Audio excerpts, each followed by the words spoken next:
పార్టీకి సంబంధించిన మీరు చెబుతున్న 420లు కామాంధులు చేసిన వికృత చేష్టలపై మీ నాయకుడు జగన్మోహన్ రెడ్డి తీసుకున్నటువంటి చర్యలు తీసుకోలేదు కాబట్టి మీకు 11 సీట్లకి మిమ్మల్ని నెట్టేశారు. మీకు కనీసం ఈ రాష్ట్రంలో ప్రతిపక్ష హోదా ఇవ్వలేదంటే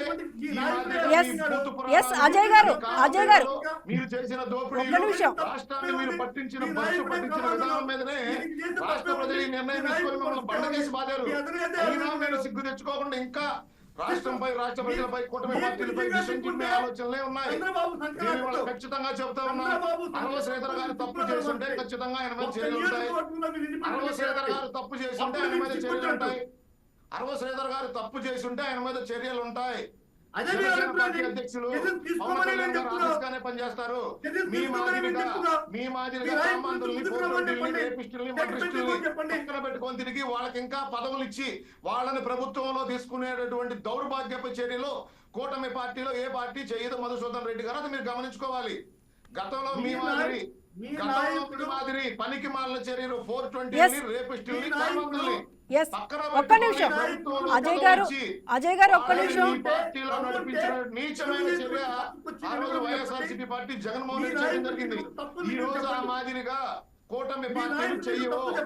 పవన్ కళ్యాణ్ గారు ఖచ్చితంగా ఆయన తప్పు చేశాడని తేలితే ఆయన మీద చర్యలు తీసుకుంటారు. అజయ్ గారు ఒక్క నిమిషం. 48 గంటల గడవక ముందే మీరు మీ విష ప్రచారాలు మానుకోవాలి. అజయ్ గారు చెప్పింది నిజమైతే కూటమి ప్రభుత్వం, అదే విధంగా జనసేన అధ్యక్షుడు గౌరవ పవన్ కళ్యాణ్ గారు కూడా ఆ మహిళ తరఫున నిలబడతారు. మధుసూదన్ రెడ్డి గారు మీరు వినాలి. మధుసూదన్ గారు ఒక్క నిమిషం. అజయ్ గారు ఒక్క విషయం. అజయ్ గారు ఒక్క విషయం. ఈ వీడియో కాల్లో ఉంది ఎమ్మెల్యే గారు అంటారా లేదంటే ఫేక్ అంటారా? మేడం ఖచ్చితంగా ఫేక్ అని అయితే నేను మాట్లాడను. అది తేల్చాల్సింది కూడా నేను కాదు. పోలీస్ యంత్రాంగం దాని మీద చర్యలు తీసుకుంటా ఉన్నారు. దాని మీద ఇన్వెస్టిగేషన్ జరుగుతూ ఉంది. ఖచ్చితంగా అరవ శ్రీధర్ గారు చేసింది తప్పని తేలితే, నిజంగా బాధిత మహిళ మాట్లాడుతున్న ఇవన్నీ నిజాలైతే ఖచ్చితంగా కూటమి ప్రభుత్వం, అదే విధంగా గౌరవ పవన్ కళ్యాణ్ గారు కూడా అంటే ఎంత టైం పట్టొచ్చు అనుకుంటున్నారు? ఆ మహిళకి న్యాయం చేసే విధంగా ఈ ప్రభుత్వం పనిచేస్తుంది. కానీ వచ్చిన ఆరోపణల మీద ఇన్వెస్టిగేషన్ జరుగుతున్న క్రమంలోనే మీ చర్యలేవి, ఆయన మీద యాక్షన్ ఏది, ఆయన ఎందుకు సస్పెండ్ చేయలేదు?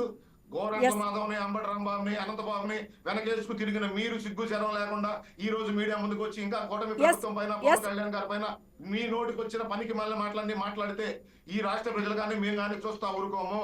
ఖచ్చితంగా వాటిపైన ఖండిస్తాము.